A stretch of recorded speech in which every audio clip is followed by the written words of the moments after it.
Eu recomendo que você ouça a entrevista de Nicolas Ferreira no Pânico, na Jovem Pan. Sim, eu recomendo mesmo, sem gracinha. Nicolas Ferreira, deputado federal do PL por Minas Gerais, o mais votado em 2022, é um fenômeno.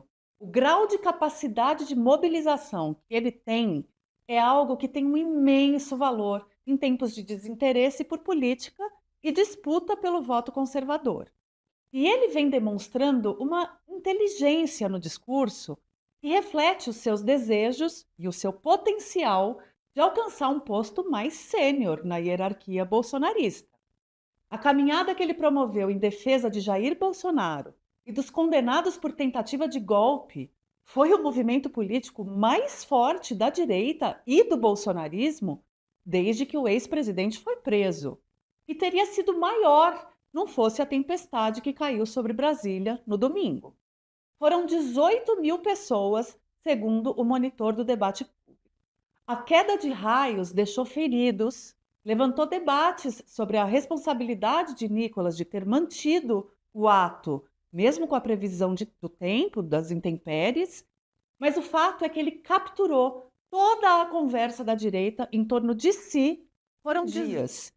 Foram E isso dias. não é pouco se a gente considerar que Flávio Bolsonaro se lançou candidato, que Eduardo Bolsonaro tentou criar um movimento a partir dos Estados Unidos, que Michele vem viajando o país para se firmar como figura na política e que Tarcísio de Freitas já foi e voltou como aliado escancarado do clã e presidenciável.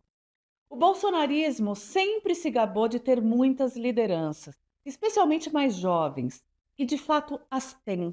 Mas nenhuma, nem mesmo com a herança do sobrenome, conseguiu reacender a vontade de ir às ruas pelo líder, como Foram dias. Nicolas fez. Tanto que os filhos e a mulher de Bolsonaro foram tragados para a caminhada, em vez de a liderarem.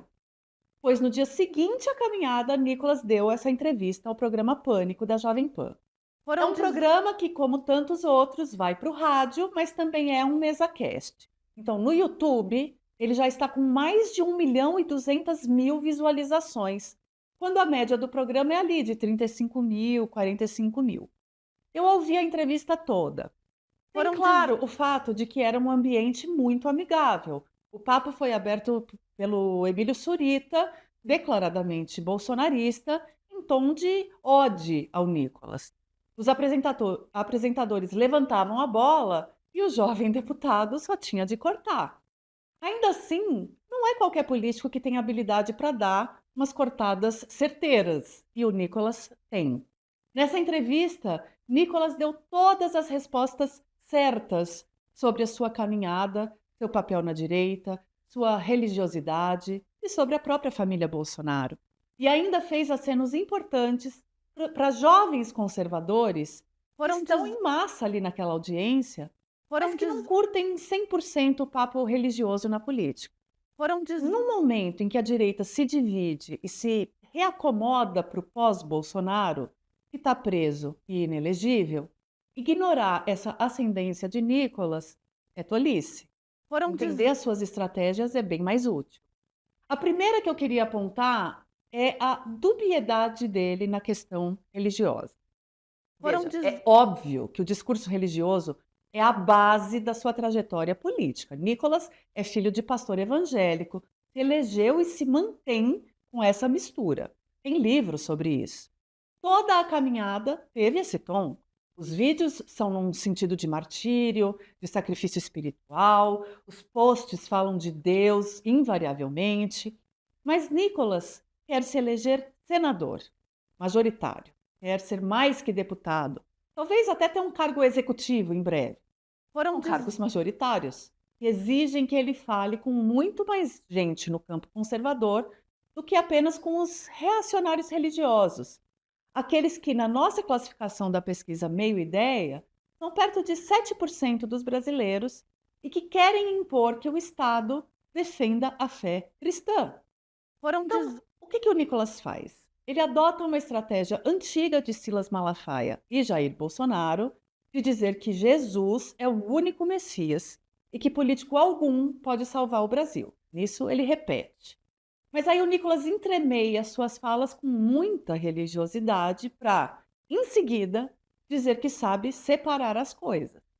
Então, na entrevista ao Pânico, Nicolas constrói um movimento retórico que ajuda a entender esse ajuste fino que ele vem fazendo no uso da linguagem religiosa. Ele faz questão de se apresentar como alguém que busca um equilíbrio e rejeita a caricatura do crente que vê intervenção divina em tudo. Ele diz que aprendeu com S.C. Lewis que existem dois tipos de pessoas mais perigosas no mundo: aquelas que espiritualizam tudo e aquelas que não espiritualizam nada. E afirma que aprendeu a ter equilíbrio nesse sentido da espiritualidade. Aí ele diz que faz questão de esclarecer isso para, abre aspas, ninguém achar que eu sou um excessivo espiritual nesse sentido. Foram No instante seguinte, ao explicar o que o levou a iniciar a caminhada, Nicolas desloca o raciocínio para um enquadramento moral e metafísico da Foram política. Ele relata estar extremamente angustiado, incomodado, com escândalo atrás de escândalo, e afirma que as pessoas se sentem impotentes, abre aspas, para poder combater o mal, fecha aspas. E aí ele descreve o STF e a corrupção e chama de milagre o fato de ninguém ter morrido pela queda dos raios. Então, o contraste é revelador, porque ao mesmo tempo em que ele nega ser um excessivo espiritual, Nicolas recorre a categorias morais e simbólicas típicas do campo religioso para dar sentido à política. Ele não abandona essa gramática, ele apenas a reenquadra. Vamos entender um pouco mais desse movimento junto? Então, não sai daí. Eu mencionei a pesquisa Meio Ideia e quero te lembrar que em fevereiro, logo no comecinho, vai sair a segunda rodada. Se você for assinante premium do Meio, você recebe antes de todo mundo, em primeira mão, para distribuir em seus grupos de WhatsApp e para quem você desejar. Você pode ser a referência do seu círculo social, trazendo informação confiável e quente. Assine o Meio. São só R$ 15 por mês.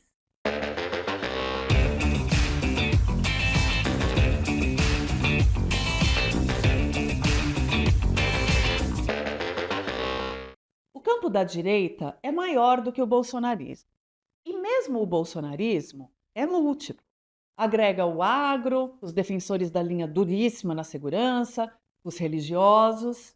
E para ser ainda mais precisa no corte, mesmo dentro do campo religioso, há bolsonaristas e outros grupos políticos que defendem que se fale menos de política dentro das igrejas. Estão cansados dessa mistura. Quem me alertou para isso foi minha amiga querida, Carol Evangelista, nossa parceira aqui no Meio, cientista política e diretora do ISER, que estuda as relações entre religião e poder. E eles lançaram uma pesquisa com mulheres evangélicas agorinha que mostra esse cansaço. Então, sim, claro que o discurso religioso ainda vai ter um imenso apelo na direita. Vai seguir tendo. Michele Bolsonaro baseia toda a sua retórica nisso. Flávio Bolsonaro, que nunca foi muito vocal nessa parte, sempre tratou mais de segurança e de outros temas caros ao campo, intensificou as postagens orando, foi dar início à sua campanha em Israel, que é super simbólica para os evangélicos. A pauta vai seguir girando em torno da martirização de Bolsonaro, da luta do bem contra o mal, da perseguição a cristãos. Só que esse apelo tem um teto, por mais alto que ele seja. E Nicolas é esperto o suficiente para entender isso e calibrar a sua própria retórica. Então ele diz na entrevista, por exemplo, que Bolsonaro é o líder, mas que não o idolatra. Que é errado, diz ele, abre aspas, ter de concordar 100% com o outro para não se tornar um traidor. É um deslocamento e um descolamento do Bolsonaro que é muito profícuo para ele, porque o libera para se dissociar do bolsonarismo quando for hora. E é algo que ele sabe fazer muito melhor que Tarcísio de Freitas, diga-se de passagem. Nicolas cravou que o líder máximo da direita é Jair Bolsonaro. E, como ele é o líder, se ele diz que é Flávio o candidato, não tem mais o que debater.